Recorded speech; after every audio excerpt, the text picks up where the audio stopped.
السلام عليكم ورحمة الله وبركاته.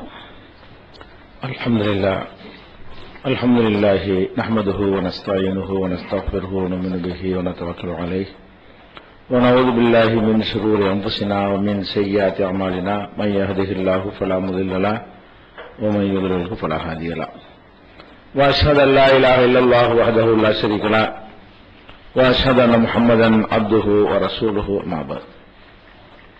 கண்ணியத்திற்குரிய எல்லாம் வல்ல அல்லாஹு ஜல்ல ஷானஹு தஆலாவின் நல்லடியார்களே, அல்லாஹுடைய பேரருளால் விரைவிலே நாம் ஹஜ் பெருநாளை அடையவிருக்கிறோம்.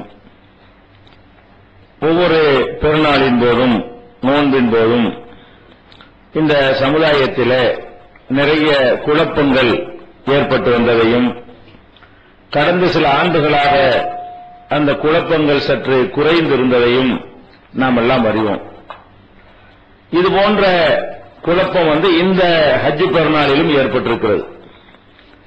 இந்த ஹஜ் பெருநாளை பொறுத்தவரை 3 தினங்களிலே ஹஜ் பெருநாளுக்கு அறிவிப்பு செய்யப்பட்டிருக்கிறது. சவுதியிலே ஒரு நாள் அறிவித்திருக்கிறார்கள்.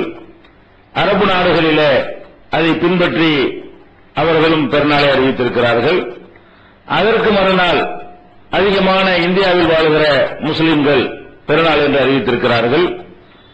தமிழ்நாடு தௌஹீத் ஜமாத் சார்பாக அதற்கு அடுத்த நாள் நம்ம ஹஜ் பெருநாள் என்று அறிவிக்க வேண்டிய நிலைமை ஏற்பட்டிருக்கிறது. இந்த நிலைமையை பார்க்கும் பொழுது நமக்கு ஒரு குழப்பம் ஏற்படும்.